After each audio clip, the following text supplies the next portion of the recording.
Good evening, and welcome to the February 1st, 2017 public meeting of the Halton District School Board. I would like to welcome everyone who is here tonight, especially those in our audience and our Inspire Award winners, and all those at home who are watching us online. I'd like to remind everyone that we are video voice recorded and being streamed live, and I'd like you, if anyone has anything that will make noise, could you please turn it off now?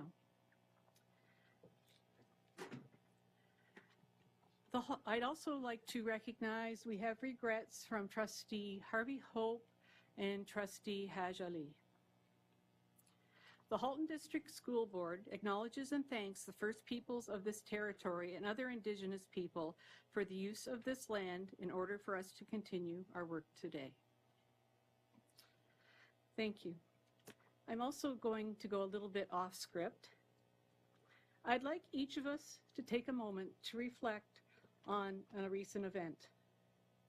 Our thoughts and prayers are with the families of those who were hurt and killed at the Quebec City Mosque, and we would like to condemn the violence of this senseless act.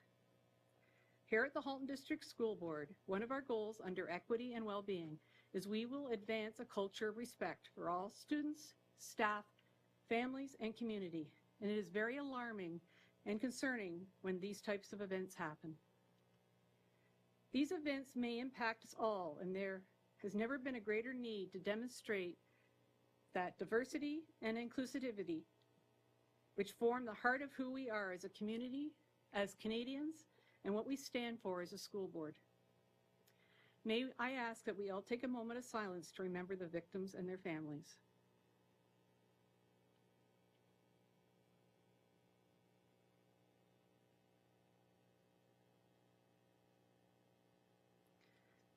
Thank you very much.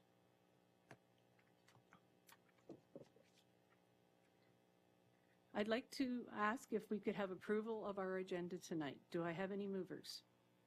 Trustee Reynolds and Trustee Gray. Is there any comments or questions regarding our agenda tonight? All those in favor?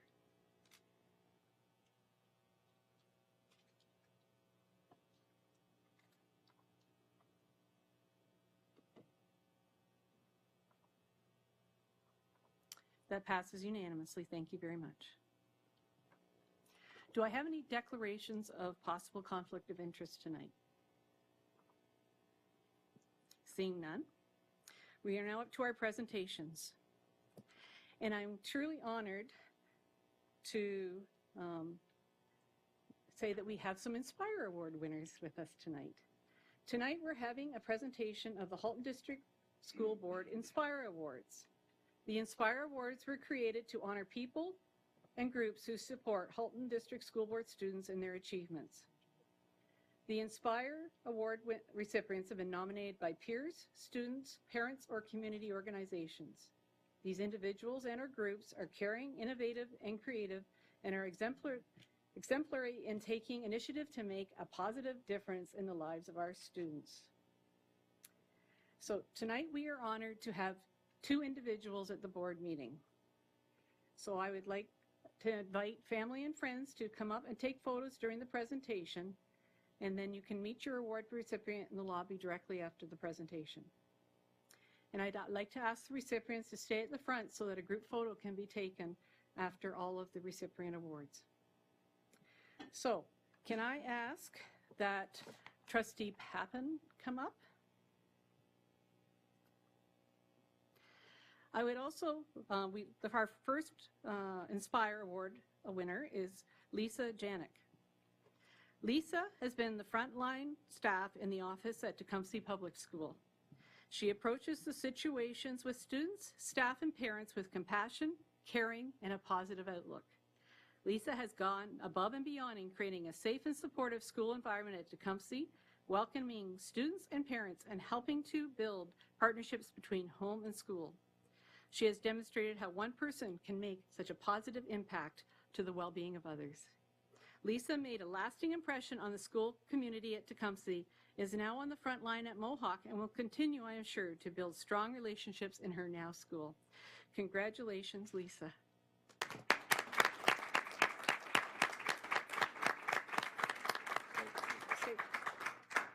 over here. Just stand over here. Yeah, thank you. Could I ask Trustee Gray to please come up?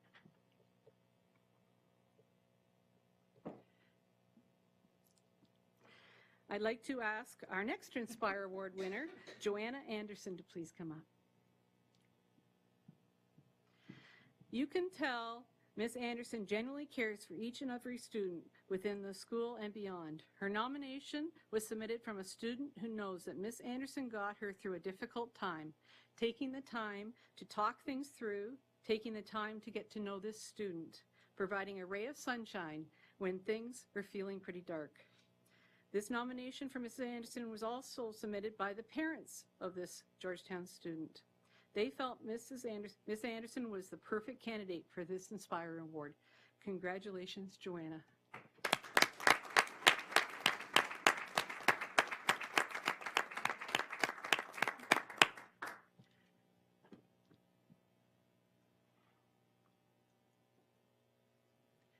And I'd like to ask that you both stay here and the two trustees to also come up.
Thank you to both of our award winners for being such an inspiration to all of us and to those in the system. We thank you for everything that you do.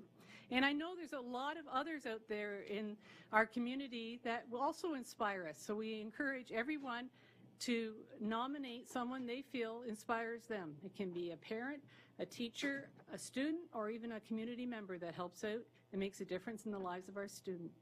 So thank you very much. Our next item is the Trustee Code of Conduct signing. Director Miller. Thank you, Chair Amos. The Trustees Code of Conduct, all boards either have or are working on Trustees Code of Conduct, and we have one that was approved and adopted October 5th, 2016, but we have yet to sign it. So I'm going to read the policy for the public, even though it's printed, but the policy is this. The trustees of the Halton District School Board occupy positions of public trust and confidence. They are expected to discharge their duties and responsibilities in a professional and impartial manner.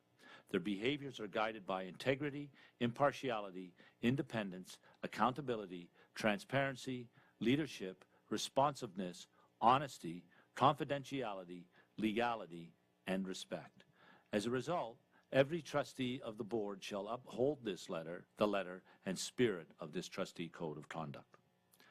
Trustees have clearly defined duties and powers. As a board, trustees are responsible for promoting student achievement and well-being and for the effective stewardship of resources. These duties and powers are outlined in sections 169 through 171 of the Education Act. Trustees are elected to represent students, parents, and stakeholders on the board. The relationship with the electorate is governed by the Municipal Elections Act and the Education Act. This code of conduct is a covenant among the trustees of the board. It is intended to instruct, and guide trustees through the challenges of public office as they undertake their individual and joint responsibilities. It is meant to provide clarity regarding trustees' conduct and the management of their relationships with the Board of Trustees, staff, students, parents, and stakeholders in public education. A code of conduct policy contributes to confidence in public education and respect for the integrity of the trustees in the community. So having said that as a policy, I will read a couple of things that we need to do, and then I guess we'll take any questions if there are any. The Director of Education shall provide trustees with a copy of this code, which you all have. And 2, the Director of Education shall ensure that each trustee signs this document when being sworn into office. We didn't have it when you were sworn into office, so we will sign it this evening. So. I said that. It went into effect October 5th, 2016. So, so we're a wee bit behind, but I don't think that at all negates the significance of doing this. So I'm open to any questions. Before we go around and sign it, and I'll come and witness the signing. There are no questions or comments, so if you would like to go around and witness the signing. Are you ready?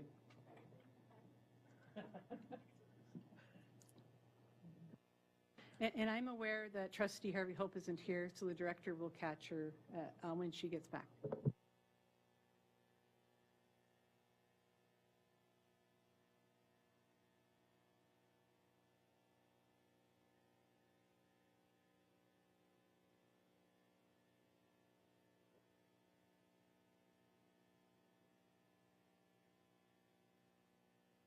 This is where we need the musical interlude, right?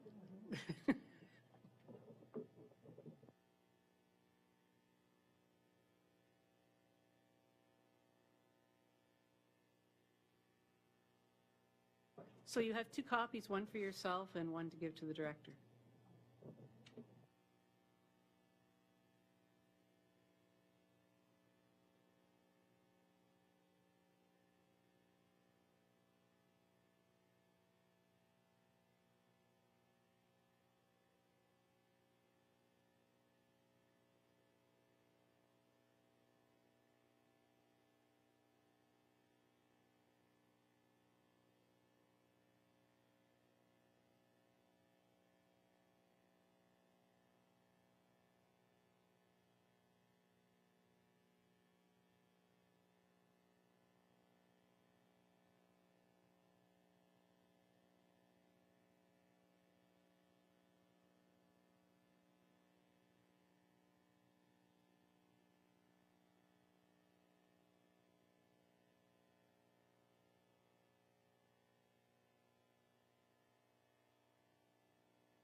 I'd like to thank all the trustees.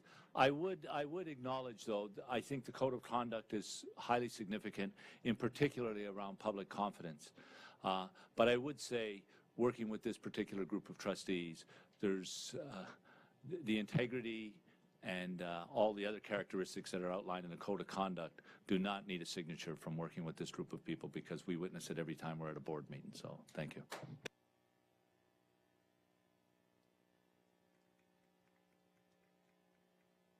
Well, thank you. That's very nice. We appreciate that. Okay, so then, now moving on, we have no delegations tonight, so we will move on to our minutes of the board meeting from January the 25th, 2017. Could I have a mover? Trustee Collard, seconded by Trustee Gerbentz. Is there any discussion on the meeting of the minutes from the January 25th meeting? Seeing none, all those in favor?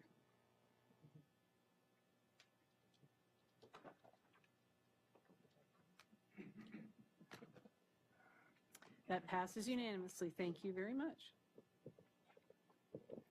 Okay, so now we'll move to any business transacted in private session. We have no action items coming forward this evening. Thank you very much. So we're moving on. We're on the order paper. Do we have any comments or questions on our order paper tonight?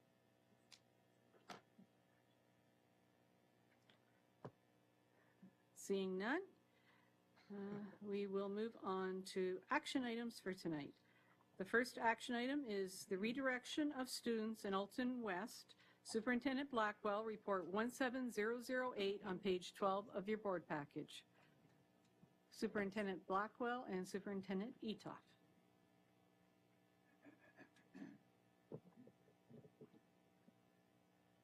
If you'd like to speak to it before I put it on the floor. Sure. I'd be happy to answer any questions or points of clarification with regards to the report that was presented to you last week. Thank you. Superintendent. Trustee Pappen, can I put the motion on the floor as your question? I just wanted to make sure it wasn't relevant before. Okay. So I will read the recommendation. Be it resolved, the Halton District School Board adjust the elementary and secondary school boundaries for the area bounded by Dundas Street to the south, Walker's Line to the east, and Highway 407 to the north and west, whereby, effective immediately, elementary students are directed to attend Clarksdale Public School for kindergarten to grade 6, and Rolling Meadows Public School for grade 7 and 8 for English programming, and Clarksdale Public School for grade 2 to 6, and Rolling Meadows Public School for grade 7 and 8 for French immersion programming. Furthermore, that secondary students be redirected to the M.M. Robinson High School for grade 9 to 12 English and French immersion programming, effective immediately. Moved by Trustee Gerbentz, seconded by Trustee L. Harrison. Comments and questions? Trustee Pappen. Thank you, through the chair, to Superintendent Blackwell and Superintendent Etoff. Thank you for bringing this report forward about redirecting the students in Halton West.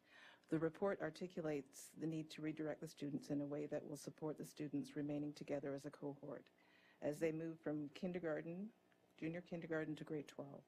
Although the distance to these schools may represent not the best option, the students will benefit from remaining with their cohort. My only concern is the optics of not choosing one of the schools under consideration for closure in the PAR, which is due to go to the board for decision later this spring. Could you explain the importance of completing this decision at this time as opposed to waiting until the PAR has made their decision? Through the chair to Trustee Pappen. The timing is critical for this decision in that the students will be in, the building has started. The builder has informed us that there will be students that will be in that location of September of 2017. Given the timing of the program and accommodation review, it is scheduled at this time to be completed May-June of 2017. This is problematic in terms of our staffing processes.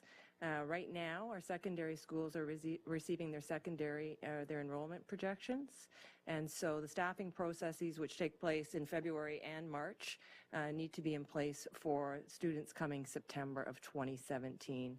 As you know, the program and accommodation review is for implementation September of 2018.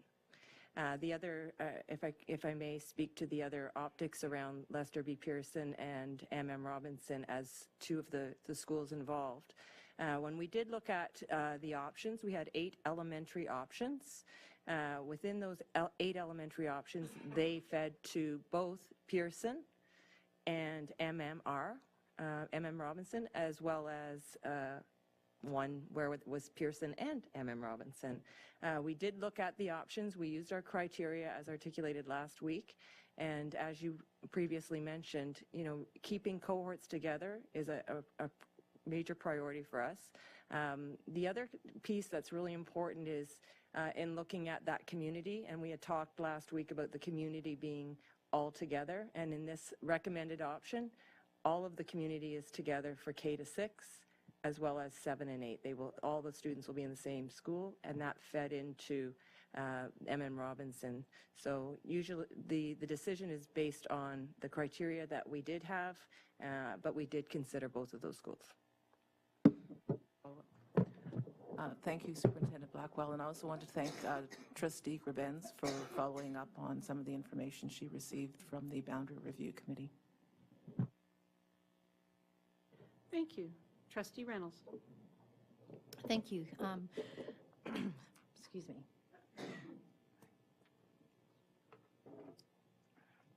Something in my throat. Pardon me. I do have a question through the chair. I think just for purposes of clarity for the public, they would want to understand that when this review took place, the accommodation review took place, was this issue, was there consideration of the feeders, of changing the programming or perhaps the feeder school elements, amending the current feeder school system based upon program changes or proximity to school distance? My concern is one that I heard resonated actually at the PAR table, which was the community was wondering whether this was an opportunity to sort of look at the bigger picture. And was that a consideration here? Through the chair, Superintendent Etoff may step in here as well. One of the things that we did look at was the recommendations from the long-term accommodation plan, which came to us in the spring of last year. We knew that the redirection piece was needed. We also knew that we would be engaging in a program and accommodation review involving all of Burlington high schools.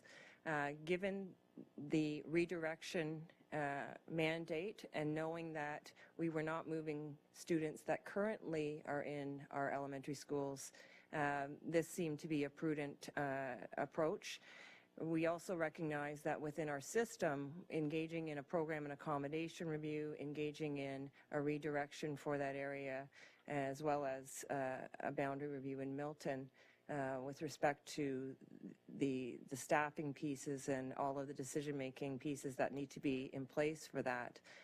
Adding another layer and looking at elementary schools and changing boundaries for numerous students would probably not be best at this time.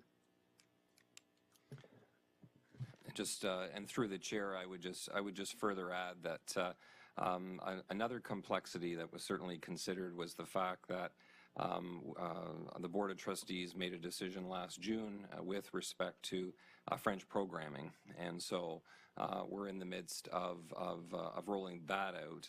That could have an impact possibly on French enrollments over time as well. So to go and make decisions at this time we felt would be certainly premature. We would like to see how those decisions roll out and the impact or lack of impact that has across the system prior to engaging communities, as we know, whether it's a boundary review, whether it's a program accommodation review, that this is something that directly impacts communities. So we certainly wanted do that in a very thoughtful way, and that's why when we engage in these processes, we do so based upon what the current state is and not a prediction of what could be in the future. Thank you. Trustee Gerbentz. I was on the committee as well, and to answer further that question, if we were to make a broader boundary review now and then cement those in for this September, so we would potentially have an upheaval of students that are currently in schools, moving around to other schools this September, and then the PAR being completed, and perhaps boundary reviews would need to happen again as a result of that PAR. So we would again be re-engaging potentially the same areas to have yet another boundary review. And it just doesn't seem logical to have families in that kind of turmoil when we could do what we did now, which is deal with the new students who are new to our system and direct them to a school.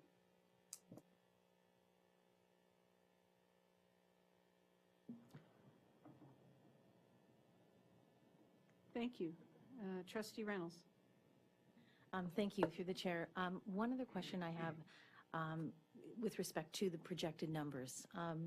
Could you confirm that the student yield formula has adjusted to account for, I want to say, the experience that we had at Hayden, in which there was a higher yield of students based upon, I think, multi-families moving into one home? Has that been amended to reflect these projected numbers? Through the chair to Trustee Reynolds, I'm going to pass it over to General Manager of Planning, Don Manzella. Yes. Thank you. Are there any other comments or questions on the recommendation that's here tonight? I'd just like to thank everyone in the committee that looked at this. I know it will be a relief to those who are moving in to know where their students will be going. So I'd like to thank Superintendent Blackwell and Etoff and Trustees Gerbentz and L. Harrison, as well as General Manager Renzella and the other members of the committee, because I know it's not an easy process. You have to look at a lot of scenarios to try and do what's best, but when I look at the recommendation, you're keeping a community together as well as cohorts, and I think it's probably the best solution, and I appreciate all the work that went into it. Thank you. So seeing no further questions, all those in favor?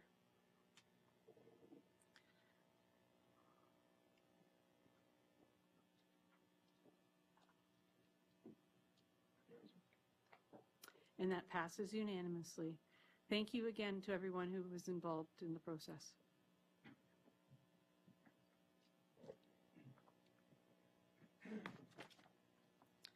Our next action item tonight is the Respectful Workplace Policy Feedback. Director Miller, report 17012 on page 21 of your board package. Director Miller. Thank you, Chair Amos. Trustees have had this before them last week, and of course they were involved in this. As you know, the draft policy had no feedback, so I open it to questions, and General Manager Taha can help with any answers as well, if any. Thank you. So I'll put the motion on the floor. Be resolved, the Halton District School Board approved the Respectful Workplace Policy as appended to report 17012. Moved by Trustee Collard, seconded by Trustee Pappen. Any discussion or questions? Seeing none? All those in favor?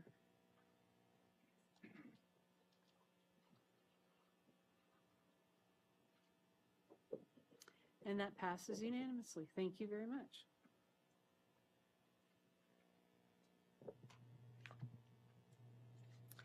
So our next action item is back to you, Director Miller. Read the The Policy Review Annual Report, Report 17011, on page 23 of your board package. Thank you, Chair Amos. I have a few comments about this, and then I think I'll wait for a trustee question. So these executive limitations and governance and board director relationship policies were developed in 2001 based on the John Carver governance model. There were minor revisions in subsequent years, but no significant changes were made to any of these until 2013, when we had a consultant, Janet Glasspool, brought in to review the governance structures. And the recommendation from 2013, the consultant, to change the governance structure to two types of policies, framework and governance, and that was approved by the board. In 2001, the 2001 policies largely are still remain in effect, although many are outdated or duplicated with new policies developed in the interim. Example, the DPR policy is a new one. So there was no further action taken at that time from the consultant's review report until development of policy development and review policy, which was approved in December 2015. As directed by the policy development and review policy, the director identifies policies in need of review and report to the board. So we have two recommendations tonight in this, is that one, we review the executive limitations, governance, and board director relationship policies created in 2001, and two, we review the other 34 policies developed in the interim to determine if they are either framework or governance policies under the new 2013 structure. So I'll leave it at that because I know there'll be some questions, and then we'll answer the questions. Trustee Collard, can I put the motion on first? So I'm going to read the recommendation. Be it resolved, the Halton District School Board undertake a review of the existing executive limitations, governance process, and board director relationship policies with a view to rescinding or revising them under the current governance structure. Be it resolved that the Halton District School Board reformat and direct the board's existing policies under either the framework or governance categories of the current governance structure. Moved by Trustee Collard, seconded by Trustee Gavance. Discussion. Trustee Collard. Thank you very much. Through you to Director Miller. Thank you for bringing these forward. It is well past the time that these be amended and updated. We discussed doing that during your predecessor's tenure, and never got that far because we hadn't ever passed the policy framework policy. So now that we're in this position, I'm very pleased to see this coming forward, and I would like to request a slight amendment to the first motion that any changes be brought to Committee of the Whole for review by trustees prior to being brought to board.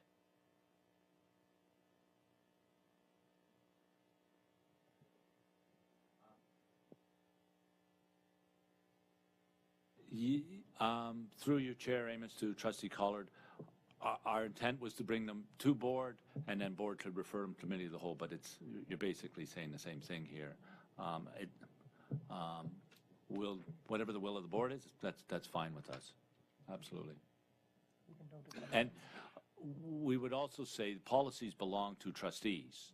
The intent of myself and the manager of the director's office is to clean them up and try to get them in some in better shape, and then identify them either governance or framework, and get them there so that they come, whether it be the board or Committee of the Whole, in good shape so that we can. Yes. The reason why I would like the executive limitations, governance process, and board director relationship policies brought to Committee of the Whole is that I know that there are trustees who would like some input into some of the things that are in there, and we normally would do that kind of thing in committee rather than at the board table. Wordsmithing at the board table can be cumbersome. So that is why I make this request.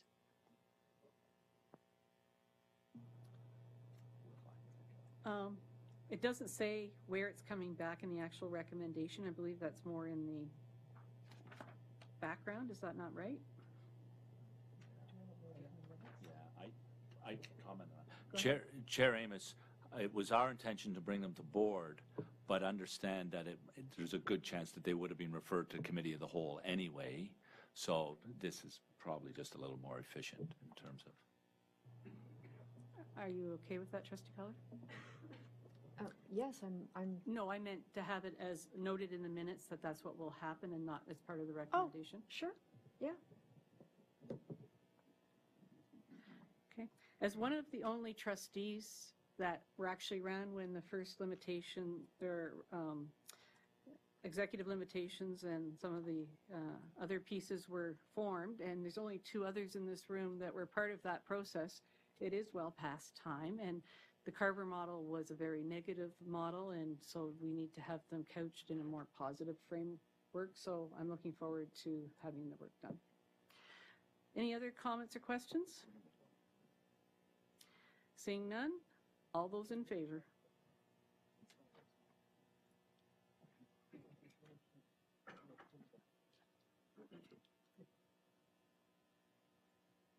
That passes unanimously. Thank you very much. We'll look forward to seeing the results of the changes.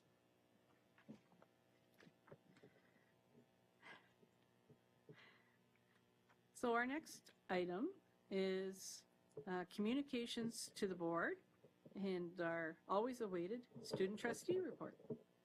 Trustee Metropolansky. Thank you, Chair Amos. A couple of things. The first thing is last week I forgot to thank Associate Director Bogue for coming in to present to our student senators about the PAR process, so we just wanted to thank you for that. We did get some questions afterwards, and during the session there were lots of questions asked, and we did get some questions, so I think that there is a lot of interest from the senators. And I know that Associate Director Bogue provided us with like a Google Doc essentially, which is a place where the student senators can provide feedback and respond to a couple of questions. So we're collecting those right now and we're sharing it with the senators, and then I think that will be passed on to the committee as well, and I think that'll be happening until March. Other than that, our next student senate meeting is next week, which is the 7th, the Tuesday. And then the last thing is just there's an Oster ACO conference in 2 weeks that we're really looking forward to. Thank you. That's great. Now, any comments or questions for Trustee Metropolansky tonight? I'd like to share that I did read Trustee Metropolansky's article, and if you haven't, please do, because it's very well written and very good point of view. Thank you. Thank you. Well, seeing no comments or questions for you tonight, we'll move on to the next item. Is there any notices of motion? Seeing none, we will move on to our action items for, we have no action items for February 15th. So, it's going to be a short board meeting. Oh, sorry. So I'm always hopeful. I'm the optimist. Okay, so our information items for February 1st. The first item is the High Performance Programs, Associate Director Bogue, Report 17017 on page 54 of your board package. Welcome, Associate Director Bogue. Thank you, Madam Chair. And seeing as this will be a short meeting, I'll keep this very short.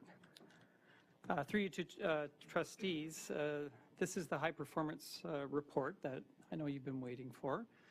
As you've read, we've surveyed all boards across Ontario. We've got a pretty good response rate and some information to share with trustees. One of the things that we found out was that there is a very small number of high performance programs up and running in elementary schools in the province, and lots of other variations of themes and concept programs, that sort of thing. So I'm happy to answer any questions that you might have, and we'll leave it at that. Thank you. Thank you. You have a few comments or questions coming your way. The first is Trustee L. Harrison. Thank you very much, Madam Chair, and thank you for this report. I have a couple questions. Firstly, in the survey of other boards, were there any practices that came up that we aren't currently utilizing or doing that seem to be worthwhile pursuing? Thanks for that, Trustee L. Harrison. Through the chair to all trustees, it's pretty difficult because there was only 4 different programs, and one of them is ours, so we're really looking at the other 3. 2 of them were quite different in that they were half-day programs, so that was the significant difference. meaning students only attended either in the morning or in the afternoon, depending on their training schedules. So that was the one significant difference, and I think it comes with pros and cons. I'm not sure that the pros really outweigh the cons in terms of our model, which is very flexible. And the other differences were little nuances in terms of, their application process, slight nuances, but nothing significantly different than what we're doing in the program at WIDEC. Okay. Is it a different question Yeah, or it's a follow-up? different question. Then can you go back Yes, on I that? can. Thank you. Trustee Gerbentz. Through you, Chair Amos. What would the implications be for expanding or dissolving our program? That's a great question, Trustee Gerbentz. And I'll start, and maybe Director Miller may weigh in as well. Some of the implications I think that are on the table right now in terms of our current state in Halton would be we've got one program, and so we talk about equity quite often. And so that's an issue in terms of access to that program, and so that begs the question, should we have other locations? So that's one piece that I think we'd have to struggle with and come to some kind of resolution around how do we manage this equity issue. The other piece is that there's been a pretty strong philosophy in our board of neighborhood schools, and so we like kids to be able to attend a school close by in their neighborhood for a whole variety of really good reasons. And that is in fact happening for a number of our high performers across our board as well. There's lots of examples where families have made arrangements, talked to administrators and teachers, and have made those arrangements for kids who are missing chunks of school to perform or to train, those kinds of things. So that would be the second issue. I guess the third piece would be cost, and we see the cost to run this particular program. When you congregate kids into smaller programs, there's a cost factor, particularly when those kids come scattered from a variety of different schools. And we actually ran the numbers in this particular example and put all those kids back in their home school.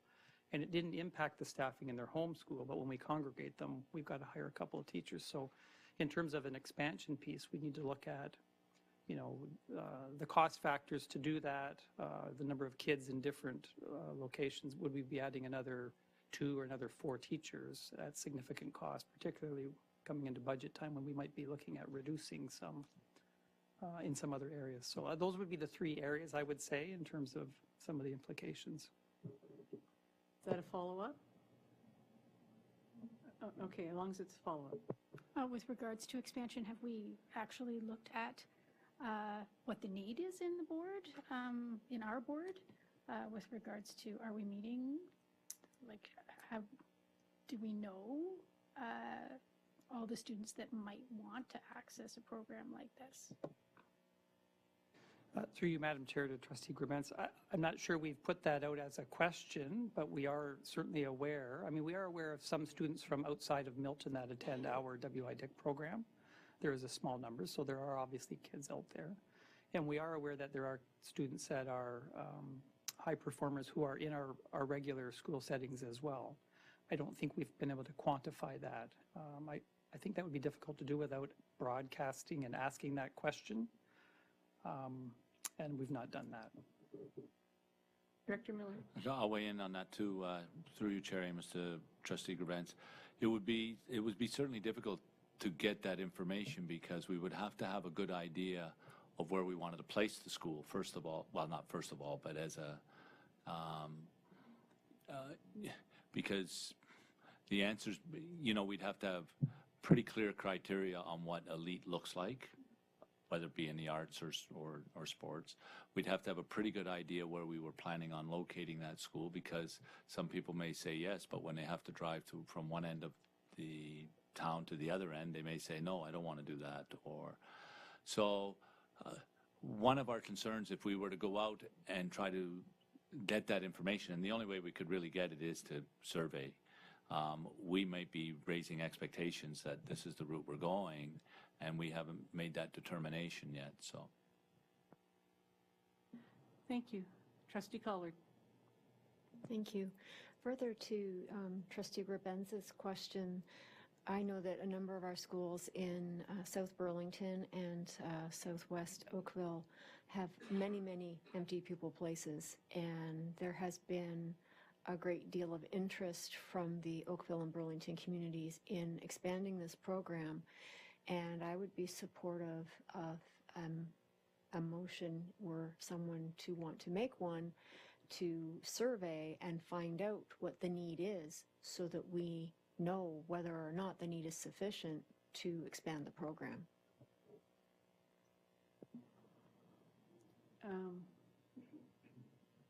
Trustee L. Harrison. Thank you very much. So my question is, do we know what the outcomes for these students are? Because really, to me, that's at the heart of it, why you do or why you don't.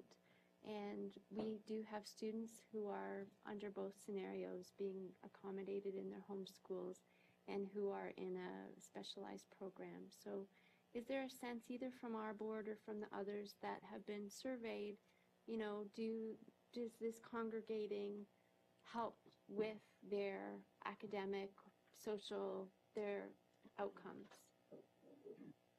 Through you, Madam Chair, to Trustee L. Harrison.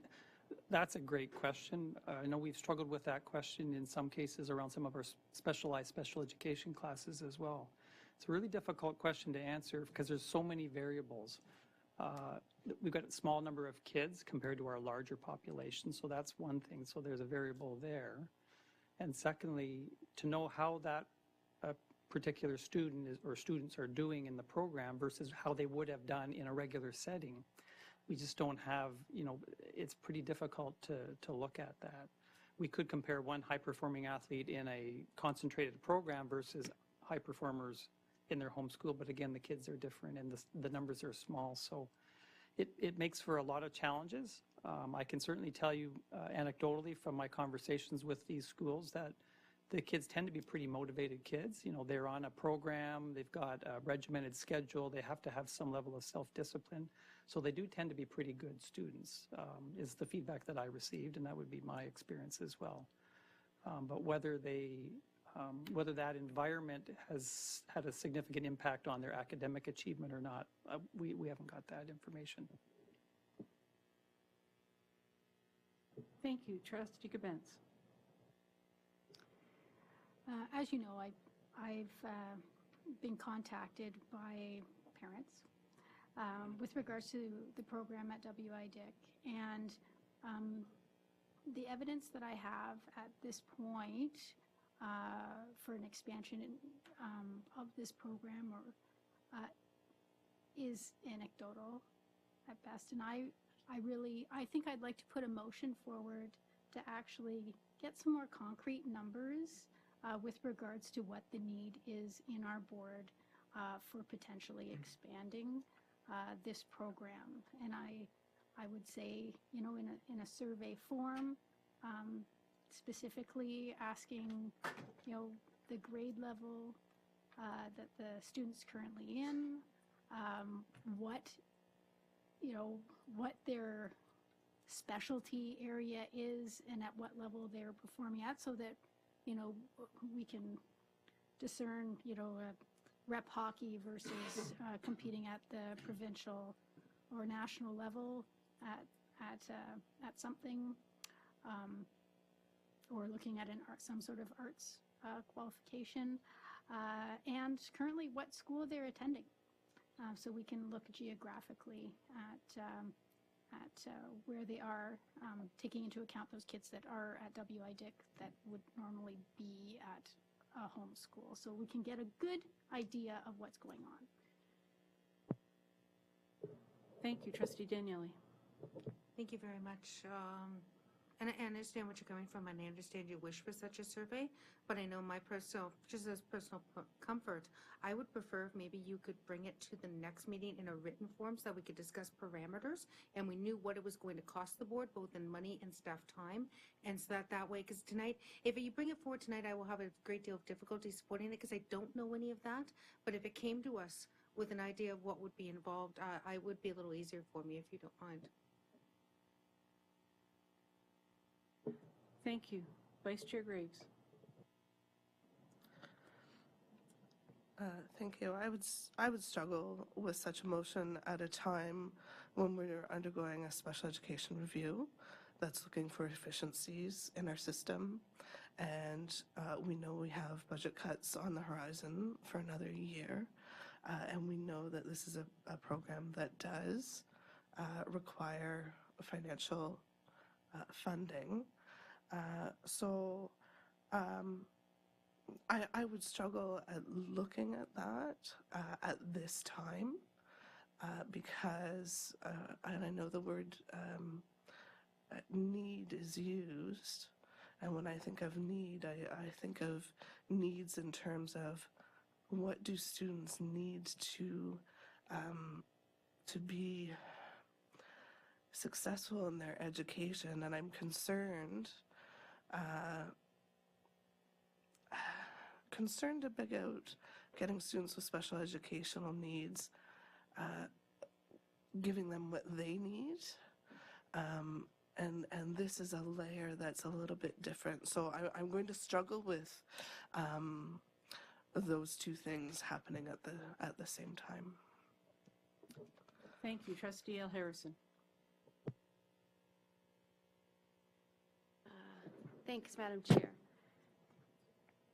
I think I'm in support of what Trustee Daniele is requesting, and I feel like it's not about one review versus another. Our mandate is for all students, and you know, maybe there's a creative way to manage both pieces, and that's kind of where my interest lies, and identifying if this program is in fact supporting those students in a way that they couldn't otherwise be supported in their home schools. So that's where my interest is. Thank you.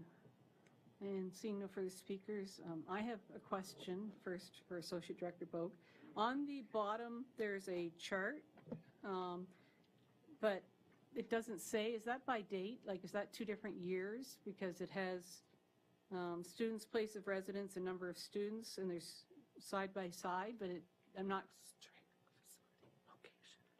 This is Oh. where they live. This is where they train. Oh, I see. Okay, I'm sorry.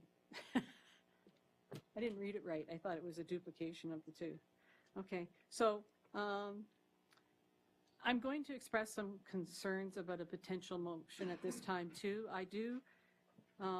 I struggle with what is the criteria of a high performer, so that it needs to be defined before you can even survey parents, because we need to know what the definition of a high performer is. And we know that some of these people are already being supported in their home schools through their own choice, and that they are being accommodated. I'm also concerned when we're looking at a potential $2 million deficit on special education, and that we're having a budget that will be coming up that is probably going to be very difficult and make some tough decisions to look at introducing new programs which require 2 teachers per class. The other piece of it is if we have placements due to equity, so we have it throughout the board, that means that students would be removed from the Milton program, and would that then be viable? So those are all questions I have and concerns. So I do not believe, I know I wouldn't support a motion tonight. I would need more information.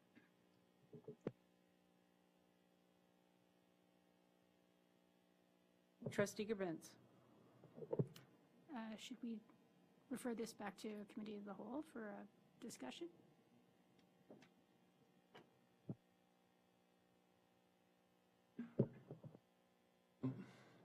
Thank you, Chair Amos.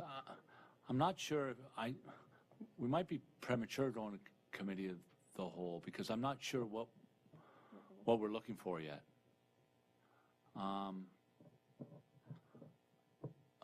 I guess maybe a Committee of the Whole is the best place to start with that. So fair enough, yeah.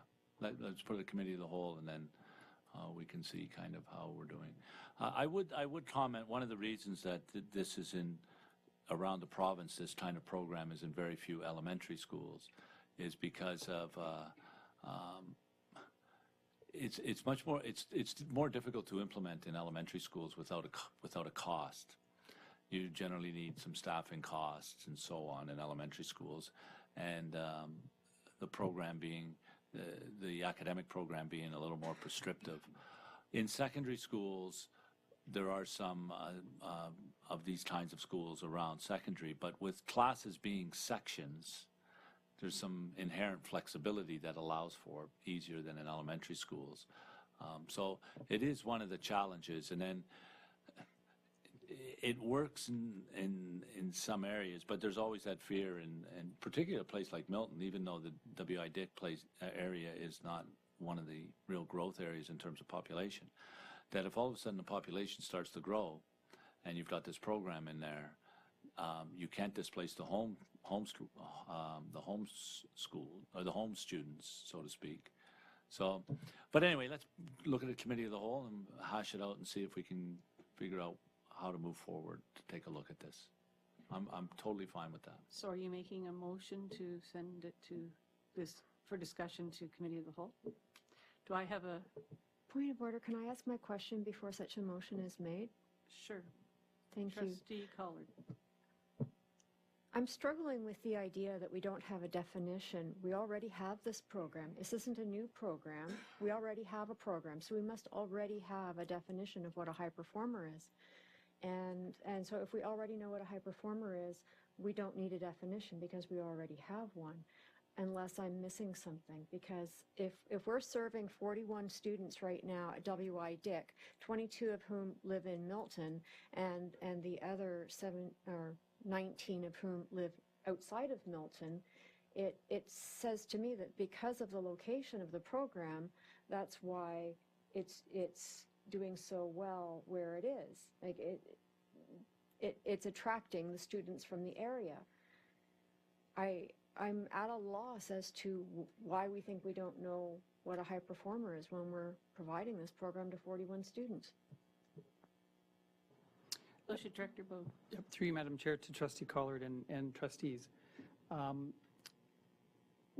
We have a criteria for admission into the program, as do the other the other three programs within Ontario, and it's really about amount of time rather than a criteria around a provincial level or national level or a particular arts designation, that sort of thing. So it's the amount of time during the day, and that typically is the criteria that all of these programs use. So if you need a substantial amount of time out of your school day, then that kind of qualifies you as eligible.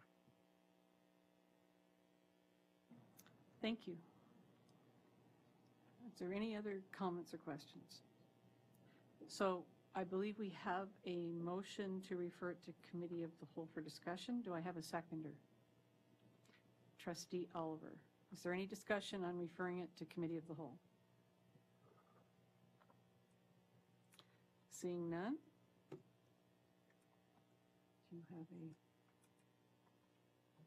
a almost?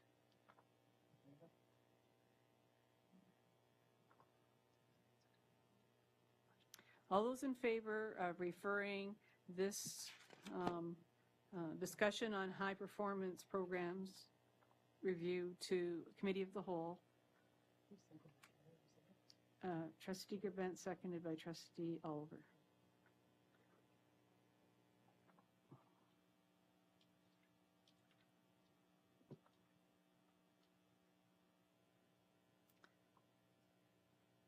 That passes. Thank you.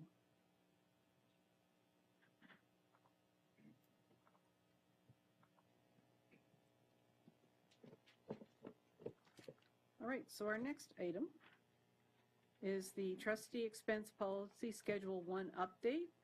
Superintendent Truffin, Report 17021 on page 58 of your board package. Superintendent Truffin.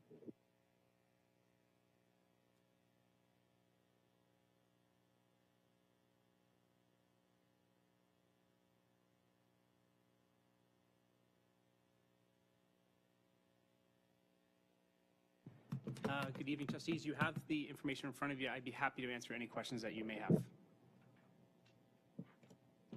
there any comments or questions on the report tonight?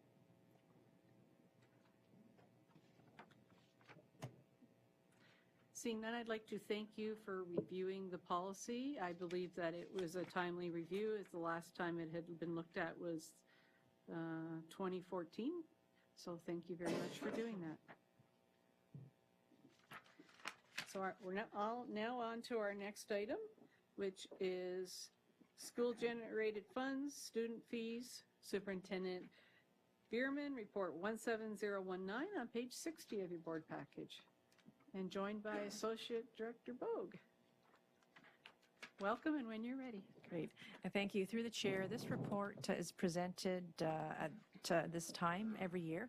It provides a summary of the level of activity, both receipts and expenditures, as part of school-generated funds. It also highlights the various categories that schools use to collect the funds.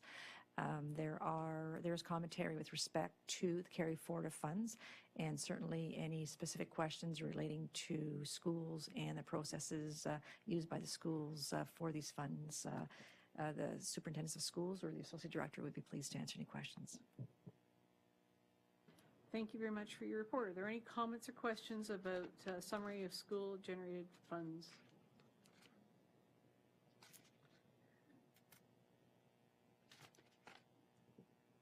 Seeing no comments or questions, thank you very much for your report.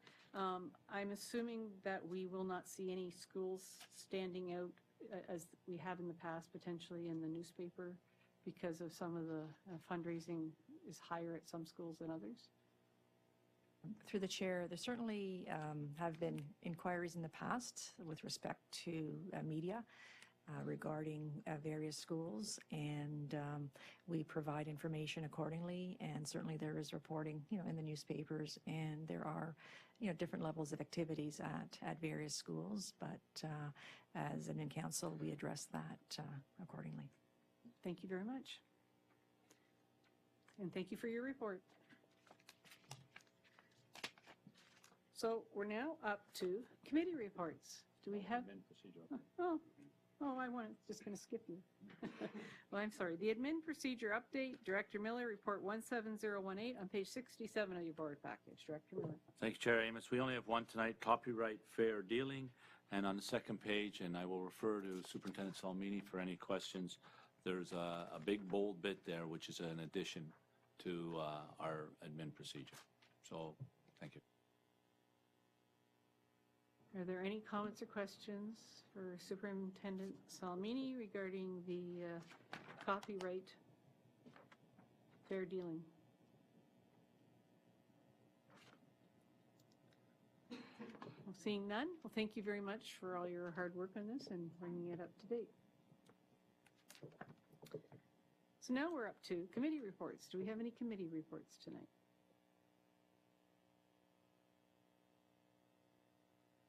Trustee Pappen. Thank you. Through the chair, the Accessibility Coordinating Committee met on January the 5th to review the accessibility plan for 2012 to 2017. We're looking for SEAC input on the appendices for our final draft, and our next meeting will be Thursday, March the 9th.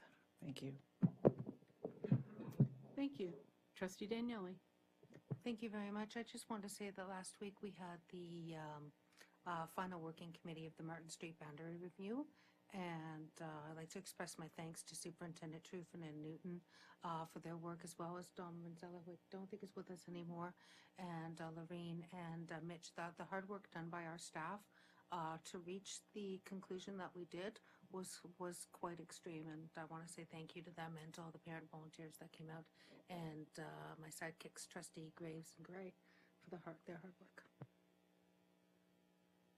Thank you very much. Are there any further committee reports tonight? Seeing none, we're now up to the director's report. Director Miller. Thank you, Chair Amos. I only have 3 items tonight, and well, actually 2. And I put them in my Director's Weekly. Yesterday it was announced that we had 2 of our principals named to the Canada's Outstanding Principal list. There are only 2 boards in Ontario, in Canada, with more than 1 person. the Halton District School Board and the TDSB is the other one, so pretty big competitors. And we have 2 principals that have been named to Canada's Outstanding Principals. I think it's a testament to the work that our principals have done, but it's also a testament to the work of our superintendents for the leadership they've shown with their principals, and to the trustees for the communities in which these principals work. So one is Louis Silvestri, that's at Sunningdale Public School. I think many people around the table know Louis, and he's quite a character. And the other one is right attached to here, Andrea Taylor at MM Robinson. So congratulations to Louis and Andrea.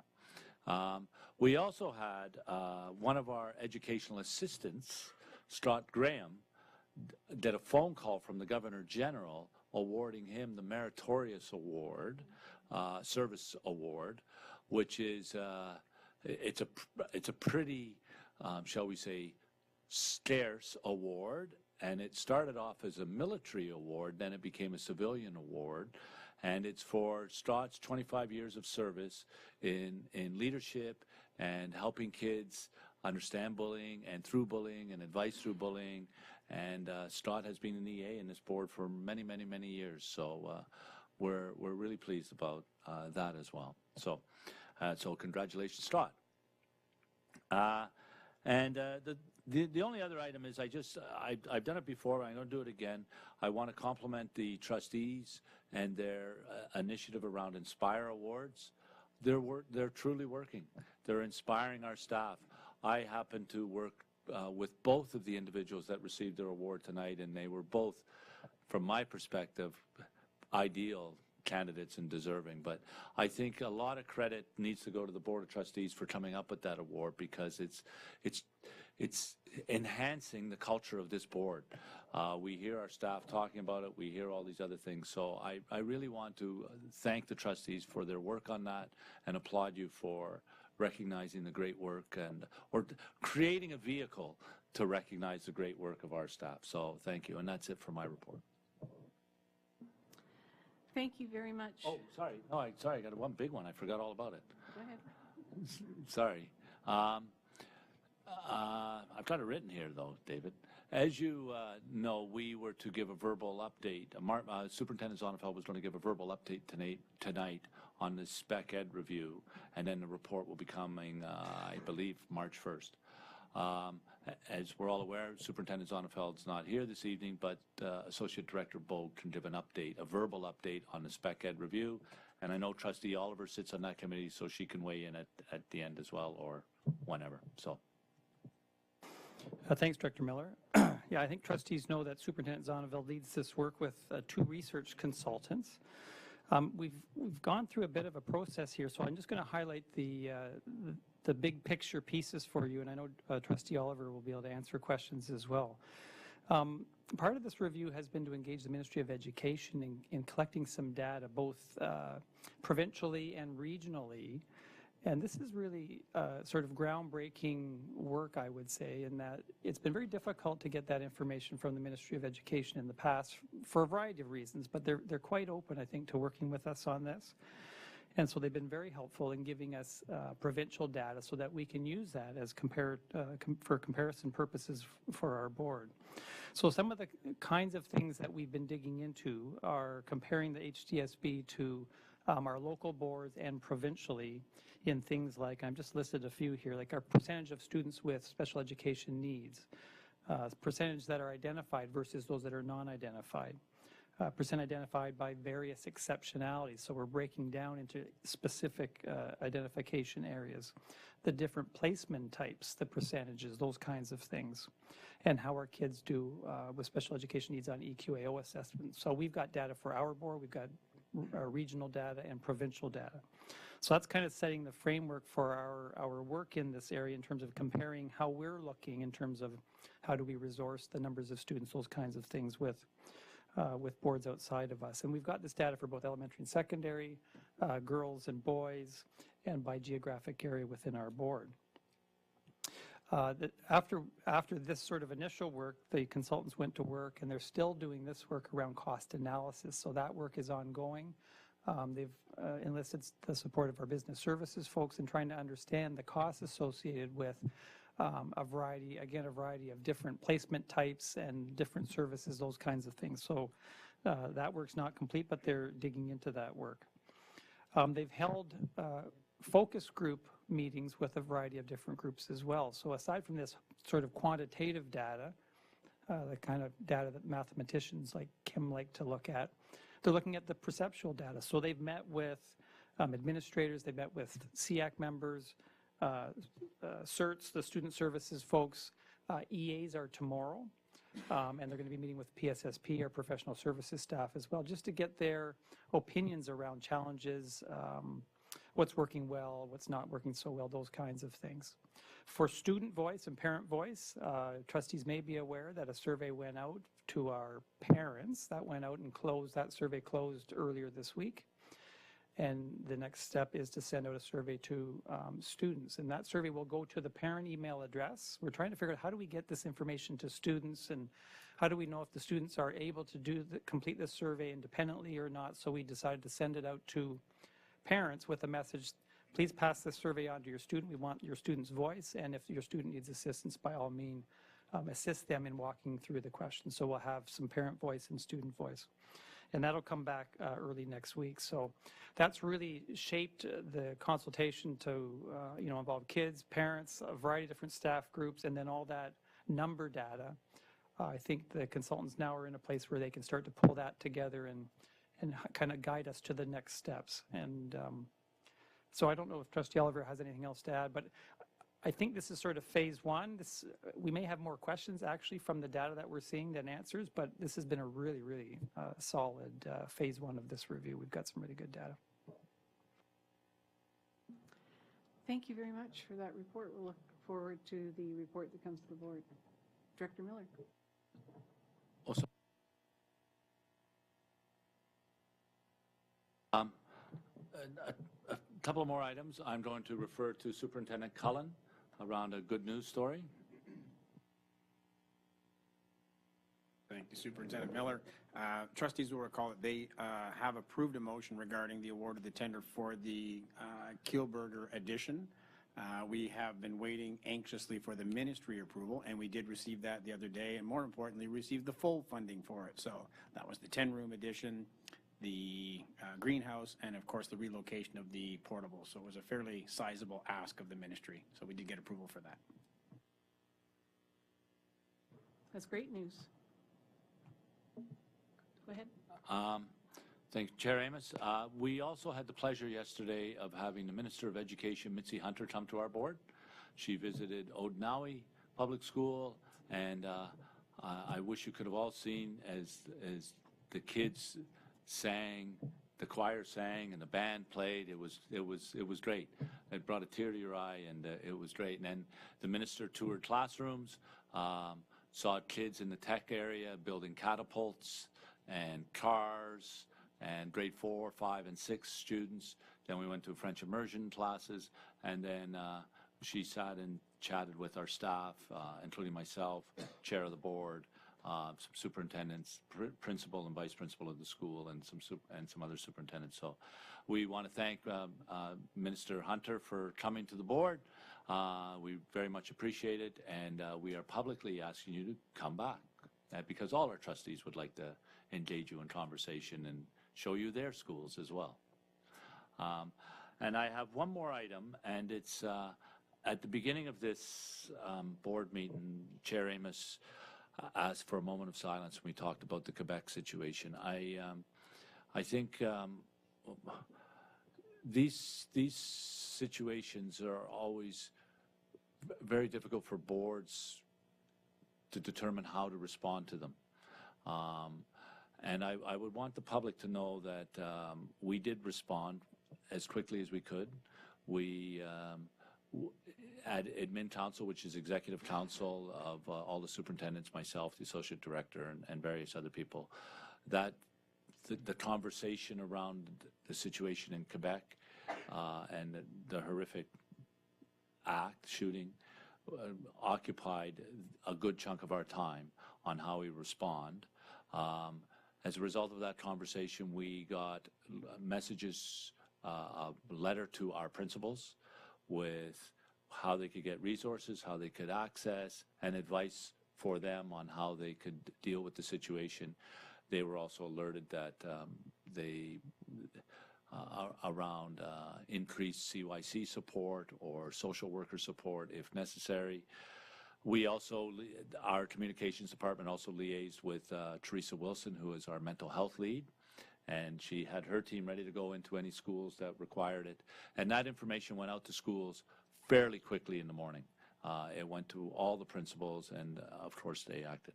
In addition, I wrote a letter that was posted on the website explaining that situation and so on.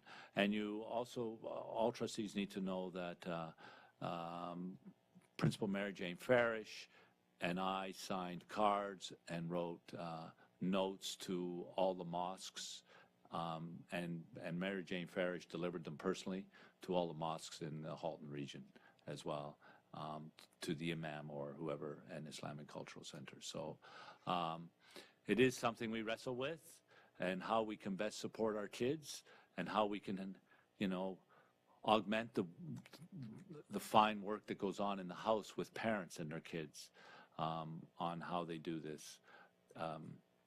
But you know, sadly, these circumstances happen far too frequently, and it's always a how do you respond, and we, you know, but we are open to suggestions on how we can always improve doing that so that we can better support our students. But I wanted trustees to know and the public to know that we responded pretty quickly in getting that message out to schools and how principals, because ultimately it's the principals and the classroom teachers that had to deal with the students in it. So thank you. Are there any comments or questions for the director on any of his reports tonight? Seeing none, we're now up to communications from the chair. Well, my only communication was regarding the visit of Minister of Education Hunter, and when she came in, she was greeted by 100 students playing instruments and singing the song Celebration, and she said it was the best welcome she'd ever had to a school. So it was, and yes, he had to wipe a tear from his eye. But it was great because when she did the tour of the tech lab at Odenawi, a little later I mentioned how important it was to have the home ec and family studies type things in schools, advocating for those to be part of the program. We did get an opportunity to discuss with her, and we shared some great things about our math strategies and our schisms, and we did talk a little bit about funding, and volunteered to be on any committees for consultations. So to follow up on what the director said, we would thank you very much for your visit, Minister Hunter, and we hope that you will come back because we would like to have another opportunity to discuss with you and share some more great things happening in our system. Thank you. Trustees, questions and comments. Are there any trustee questions and comments tonight? Trustee Oliver. Thank you. Through you, Chair. Today is the National Walk Day, and so I had the pleasure to attend the Winter Walk Day event at Emily Carr, organized by Lynn, a fabulous parent, volunteer, and council member of that school. The Weather Network was invited and participated in the event, having interviewed Lynn, along with her fellow council member and the kids, as well as me. As you know, this is a great event designed to help motivate and inspire kids to walk to and from school, not just walk, but also cycle, rollerblade, and get to and from school on their own, by their own means, active transportation. That also includes students who are bused to school. They're encouraged to walk to their bus stop as opposed to getting a ride. And so we appreciate the benefits of active transportation. During the day, it provides great physical activity for the kids, which gets them ready for learning in the morning. It helps to build their confidence and independence, a sense of their community, helps to build friendships with their neighbors, and and fosters a general sense of well-being and belonging. And of course, it would help to reduce traffic congestion in and around our school communities, therefore increasing the safety in those neighborhoods. So thank you to all those who participated, and I hope that this will become a daily event for our students. Thank you. Thank you. Trustee Daniele. Thank you. I've got two items, so I will go back on the list for the second one. My first one is, I know that in Milton the other day, we had a situation with a hold and secure. And fortunately, everything was fine. All the children were safe. But I know that there has been some question among some of the parenting groups in Milton, because I believe that our process of communication during a hold and secure is very different from our Catholic counterparts. And I was just wondering, Director Miller, if you could explain what the differences are and why we do what we do. Through you, Chair Amos. Thank you, Trustee Daniele. I'm going to refer that question to Superintendent Newton. Thank you, Director Miller, and through Donna Daniele, Trustee Donna Daniele. News has reported well in terms of things were returned into a safe and orderly environment at Escarpment View, where this occurred last week. In our procedures, and we have an admin procedure on how we handle secure and hold, or hold and secure situations, we believe the first thing of importance is to secure the students' safety and the staff safety within the building.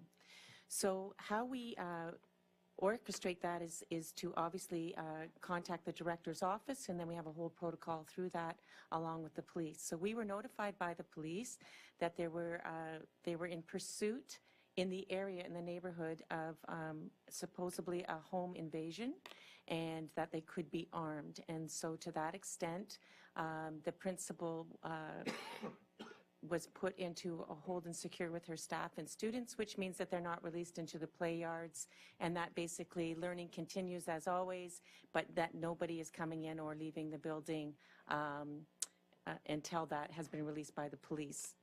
In the communication pieces, what we do not want to have happen is that people then come to the school when they hear the news and start banging on the doors and start wanting to come in, get their children, and go into the parking lot where we're trying to keep them away from the neighborhood in terms of the police pursuit. So to this extent, our board believes that we keep people inside, we keep parents informed when we feel that it is safe to inform them. And at this time, in our procedures, we let our community know when it was secure and finished. So the police found the people that they needed to find, phoned the school, phoned the director's office, and then the principal issued a center blast to the community to let them know of the situation through Marnie Denton's communication department, and that we've been released. Some school boards offer a piece where they like to update parent communities, school communities in real time. And so while that's the direction that they would like to do in terms of the real time, our board has written an admin procedure that believes that safety comes first in terms of keeping the playgrounds secure, the inside of a school secure, and that's where we believe our administrators and staff need to keep the calmness of a learning environment and focus on that piece rather than encouraging people to perhaps panic and come to the school looking for support when in fact we need to support the learning within the building in a safe and orderly conduct. Thank you. Go ahead. Through Chair Amos to Trustee Daniele.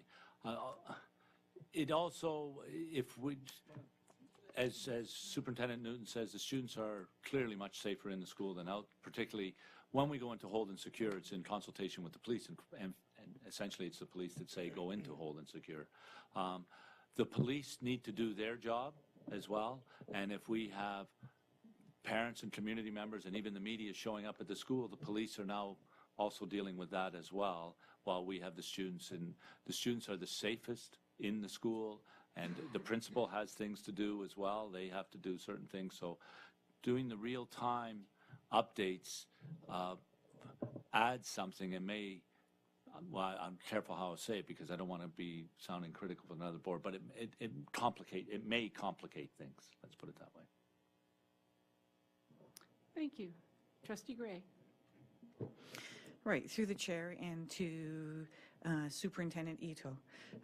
To date, there have been, I believe, 3 days where wintry weather conditions have resulted in school buses being pulled off the roads in parts of Halton, if not all of Halton. It has been brought to my attention that the early morning email received by parents through the notifications at schoolconnectsweb.com seems confusing.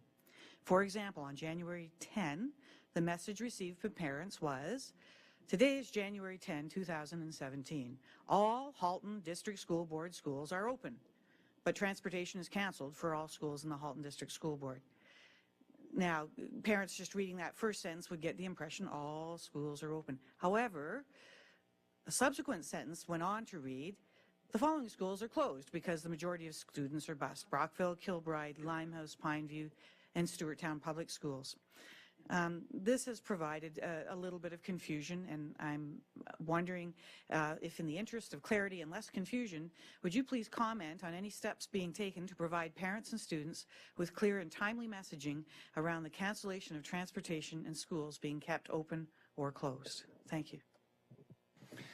Yes, through the chair to Trustee Gray. Appreciate the comment and the feedback. We certainly understand that that the subject line of the email could be seen as confusing. When these situations occur, they occur very early in the morning. I can certainly put myself in the perspective of a parent who's received news first thing in the morning, has kids to drop off in different places, and plans have changed and places to be. And so in a hurried look at a message would maybe only look at the subject line rather than read the complete message. So we have gone back. We have about 7 or 8 different messages that we send depending on what types of cancellations are occurring. But for consistency's sake, going forward, we have changed our subject line to read important info on school closures and cancellations. And then within the message itself, we go into the specific circumstances, because we do have some schools and areas of our board that at the present time do close when buses and when transportation is canceled due to the high population of transported students to their schools. So hopefully going forward, this will provide greater clarity in the email notifications they get, as well as the message that's posted on our website and tweeted out. Thank you. Go ahead. Through Chair Amos to Trustee Gray, we hope to, by next week sometime, have up on our website the process that we go through to make those decisions. I mean, that's a slightly different issue than the one Superintendent Etoff was talking, but at least parents would see how the decision is made and the challenge in making it. Thank you. Trustee Reynolds. Thank you. Sorry, through the chair to the director and my fellow trustees. I have shared this observation with Trustee Daniele, as she is the representative on the Burlington Program Accommodation Review Committee, but I thought I would share it here tonight. Last Thursday was the Program Accommodation Review meeting committee, and for those of you who were there or not, there was quite a large amount of people, the public, who came ostensibly to hear the ongoings, the proceedings of the evening, and attended in this very gallery. What you may not have known is that once the committee started to break out into their 2 groups and talk, 2/3 of the public left. Well, some may have left because they've come to see that, we're doing what we told them to do, which we certainly are. Others had commented to me that they felt a little frustrated because this is how they were trying to engage in the process. They wanted to come to bear witness to the communications, the ongoings of what was happening. So in that regard, I would like to ask and to consider a conversation through the trustee delegate that perhaps a lack of microphone could be a communication barrier to those who are coming to hear, and that perhaps that could be an accommodation tool to allow those in attendance to understand what is being spoken about their schools. Thank you, and I know that you're looking at me for an answer on that. I will tell you that the chair of the committee, Superintendent Scott Podreberic, and I have discussed it, and I think Scott is actually probably, because it deals with the actual workings of the committee and how it functions, that Superintendent Podreberic would probably be best to answer that, if you wouldn't mind, Superintendent. Absolutely. Through the chair to Trustee Reynolds, our process is never, so I mean, past practice has been not to have a microphone for meetings, and that would be past park processes and the boundary review committees. So we haven't intended on ever having one, and the members of the park weren't recruited with that in mind. Our sense is that they feel enough anxiety in the process now, and the engagement in the meetings are so diverse that it would be almost impossible. The way the facilitation breaks down into small groups, different size groups, throughout the flow and course of a park, that it would be very difficult to mic the meetings practically. It would lead to a very different form of facilitation, and I'm not sure it would cause better quality of problem solving and better quality of discussion within the park, because the whole park is set up to optimize the problem solving of the 14 members.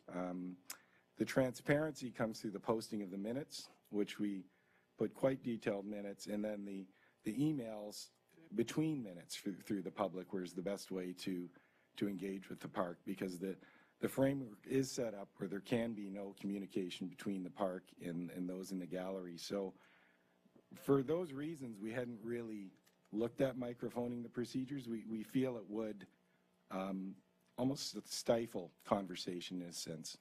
And it is a dynamic, fluid, conversationally based. For example, we'll break into pairs at times and go into assessment criteria, recording on charts and rotating around in jigsaw type formation. So the facilitation of the meetings are quite dynamic, and I can't see how microphoning that would work. Director Miller. Through your chair, Amos, to Trustee Reynolds. Perhaps we could have done a better job of explaining what these were, because these technically aren't public meetings. They're working meetings that are open to the public. And there is might be a subtle difference, but it's a difference. So the priority is on the working of the park, and the public is invited to observe. I won't add anything to what Superintendent Podreberic said, but I will acknowledge we probably could have done a better job in making that clear, and I think we should address that on tomorrow night. I think we should address that. Thank you. Trustee Daniele. Thank you, and thank you for that question, because that leads me right into my next question, because I've had various side conversations with people and also on the committee, and I'm noticing that this is a new PAR process that we're doing. And I know that in the past PAR processes, the trustee representative has co-chaired. That's not the role that the trustee representative plays right now. And again, I'm going to look to Superintendent Podreberic just to give me your understanding of what is the role / responsibility / expectations of that trustee representative, because I want to make sure that there is a common understanding of exactly what my role on that is to be and what I should and should not be doing. So I thought if you wouldn't mind giving us that, and then if we had a conversation about it, I'd appreciate it. Thank you. Superintendent Podreberic. I'd be happy to, through the chair, to Trustee Daniele. The trustee is listed as an ad hoc member in ministry and board guidelines, and this means, in the strictest sense, like a non-voting member. So in other words, wouldn't engage in kind of a neutral observing party who wouldn't garner any opinions on options or scenarios throughout the process. A conduit to other trustees who aren't a party to the park. They're just to observe and offer expertise as a trustee to guide with the kinds of information that trustees really value and are interested in to the park members. In other words, keep them on track. Likewise, that role is kind of with me as chair as well. And just to monitor, the ministry says just to monitor the park progress. And that's really the meaning behind ad hoc member. Thank you. Trustee Gray. Thank you very much through the chair and to my fellow trustees. Over the course of the past few months, numerous communications have been received by the director, the members of the senior staff, and the trustees of the board around the program and accommodation review in Burlington.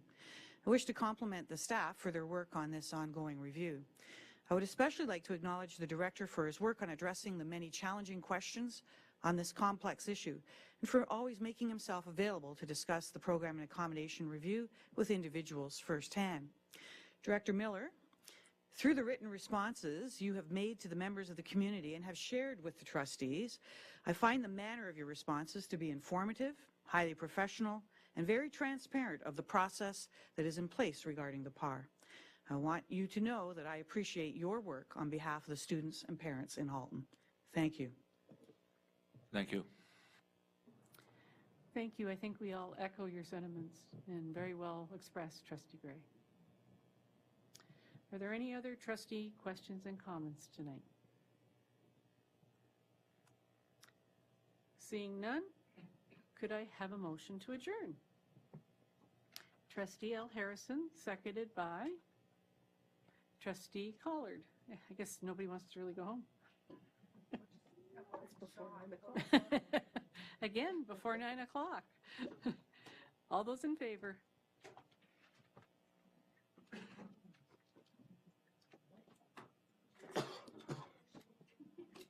And that passes unanimously. Thank you very much, everyone, and have a good night.